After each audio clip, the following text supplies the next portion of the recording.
Hello everyone, and welcome to part 1 of this Lolli and Grace stitch along. I'm so glad you're here because it's always fun to stitch together as a group, even though we might all be in separate states or even separate countries. One quick note, throughout the course of this stitch along, you will probably hear me refer to both needle painting and thread painting. They both mean the same thing, and no matter how hard I try, I can never remember to stick to just one or the other. So they mean the same thing. Also, before we move ahead, I want to let you know that on the blog post for part 1 at www.lollyandgrace.com, there's a complete list of all the supplies you need for this project, as well as written instructions and photos for each step. In addition, there is a separate video about how to transfer this design onto the fabric, so if you haven't watched that one yet and need to know how to get this pattern ready to stitch, you can go check that out. But once you get your fabric stretched and the pattern transferred, we can start stitching. And although you see all of this color, what we're going to be doing in this part is what you see here, completing the black outlines for the flowers and leaves. We will be using 2 stitches in part 1, the split back stitch and the stem stitch. Here is how to do both of those stitches. The first stitch we're going to use for this pattern is called the split back stitch. And before I show you the split back stitch, let's look at the regular old back stitch. I am using for this demonstration 4 strands of DMC thread, and you come up on your line and go down 1 stitch length ahead. Now you're going to go that direction. I'm working left to right, obviously. You're going to come up in the fabric 1 stitch length ahead. Make sure I'm right on the line there. And go back this way and go down right at the end of your previous stitch. And that is the simple back stitch. Come up a stitch length ahead, go down at the end of your previous stitch.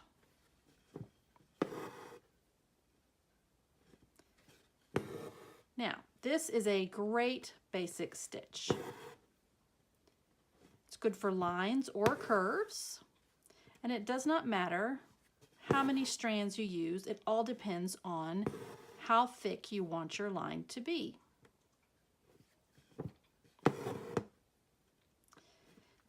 Finish this line, and I will come across and we're going to talk about the split back stitch. So now that we've done that one, the split back stitch is very similar. Come up on your line, go down 1 stitch length just as you did before. Again, come up 1 stitch length ahead of your stitch. Oh, don't knot up on me now. All right, now instead of going down right at the end of the previous stitch that you made, you're going to go down in between the threads of the previous stitch. In other words, you're going to split that stitch. So put the needle down in the middle of the threads, straight down, and go down. Come up 1 stitch length ahead, go down in between the stitches of the stitch you just made, the strands of the stitch you just made. And this is why the split back stitch works best when you use an even number of strands, 2, 4, or 6, obviously, because it's kind of hard to evenly split 3 strands, but it's easy to split 2 strands or 4 strands and go down in the middle of that stitch. Okay, here's my last stitch. All right, and you can see the difference in these, same number of strands, but the back stitch, it's a great stitch, very versatile, but it does tend to look a little bit more like a dashed line. You can sort of see where each stitch begins and ends. The split back stitch is nice because it's a little bit more of a completely connected line. A very solid line, so that's why it's good for curves as well. Now, about curves. For pretty much any stitch you use, you're going to want to use a smaller length of stitch the tighter the curve is. And let me show you why. So if I come over here and I do a fairly curvy line, and I do a split back stitch with really long stitches. Now I'm really going to exaggerate this. So there's my first stitch. I'm going to come up a stitch length ahead. And now it's time to go down into the previous stitch. And you can see it did not follow the line. Same problem here. I'm not getting a curve, I'm getting points. You can see the problem here, especially on this one right here. It's really going to show up. See that? So that's obviously not a curve. If I want a nice curvy line with any stitch, but particularly this split back stitch, I am going to make my stitches smaller.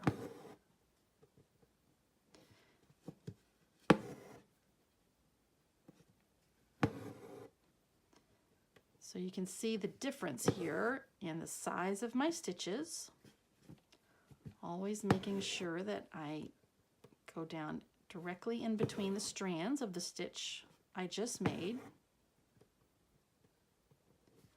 And you can see now how beautifully it's following that curve. I'm right on the line, covering up the pattern, the line that I've drawn. And you can really see the difference here. Whoops, a little knot on the back. There we go. So the rule is always the tighter the curve, the smaller the stitch. All right, you can see what a beautiful line that makes for curves. And that's important for this pattern because there are some really tiny little curvy sections on the tips of these petals. So I'll just finish this out a little bit so you can see it. All right, and when you want to finish your line, quickly get to the end here. When you want to finish a line, all you have to do is just pull it down and you're done. Okay, there you go.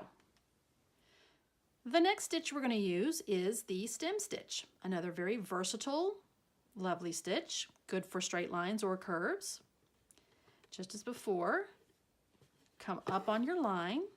And now what I'm going to do is I'm going to hold the working thread down below the line I am stitching. And I'm going to go back down one stitch length, but I'm not going to pull the thread all the way through. I'm going to hold it down there. I'm going to come up in between those two where I went up and went down and pull the thread. And now you can see I've got that stitch coming out the top of that one. Again, I'm going to hold the working thread below the line, go down a stitch length, come up in between, and pull the thread. Hold that working thread below the line, come up in between, and pull the thread. So you can see as I work this stitch, it looks a little similar to the split back stitch, but it has almost a sort of a twisted rope effect. Very subtle, but it's there. But as I said, it's very good for curves. It's easy to do. Now, you do not, if you hold, let me get that strand. Hang on, what happened here? All right, let me fix this and I'll be right back. Okay, those little knots just jump up out of nowhere, don't they? So anyway, as I was saying, for the stem stitch, you hold the thread below the line. If I were to hold the thread above the line, that is technically called the outline stitch. Now, it's a very subtle difference when you look at it, but there is a difference. So I didn't find that out until fairly recently. So just remember that the stem stitch, you always work from left to right and hold the working thread below the line. So let me do one more just maybe one more stitch here. When you're ready to finish your line, just go down and pull it all the way through. So as I mentioned before with the split back stitch, the length of your stitch is important when you're working curves. Same thing applies. The smoother, the looser the curve, the longer your stitches can be. If you have a very tight curve, you want your stitches to be smaller. So it's the same exact thing when you're working curves. Just make sure your stitches are small enough. Always holding that working thread below the line I want to stitch.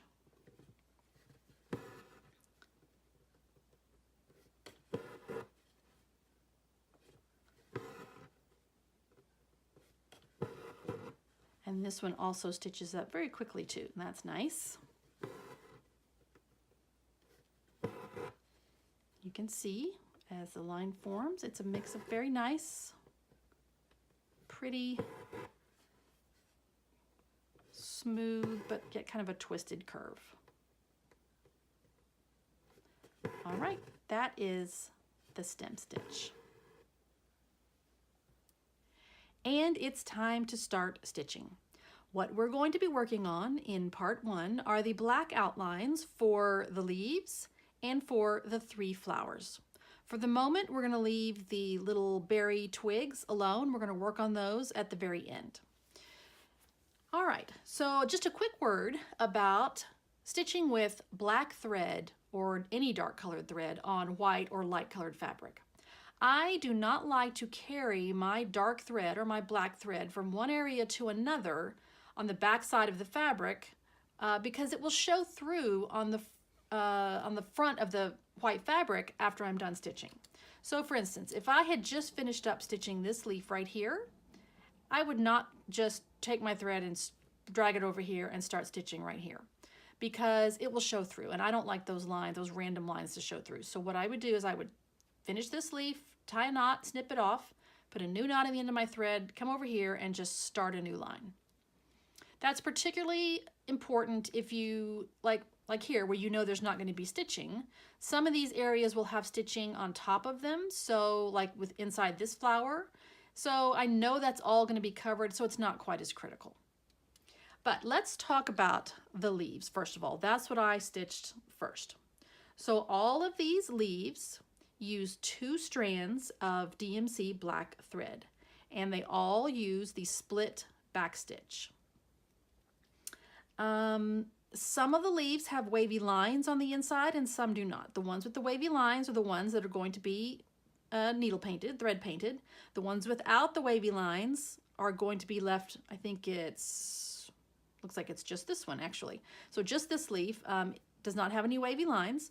So when you're stitching, stitch the outlines and the middle vein obviously, but do not stitch the wavy lines that you see inside. That is just to mark where I'm going to change colors when I'm doing the needle painting.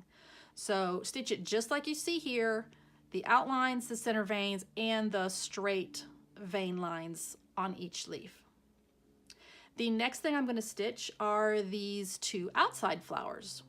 Now these also use 2 strands of black thread, and the outline of the main petals uses, again, just like the leaves, the split back stitch. So that's what I'm working on over here. So let me show you just a little bit of that, just like we talked about in the how to stitch the split back stitch. And this is, for instance, an area where, as I talked about before, it's important to have your stitches be small enough, because if I was making long stitches here, these little wavy areas on these petals would not look very good. They wouldn't be curved, they would have little messy points on them. So that's what I'm going to finish out here, just for the main outline, or the outlines of the main petals. So I'll speed this up. I'll do a little, finish this flower, speed it up so you can see it as I stitch it, and then I'll come back and we'll talk about the lines on the insides of the petals.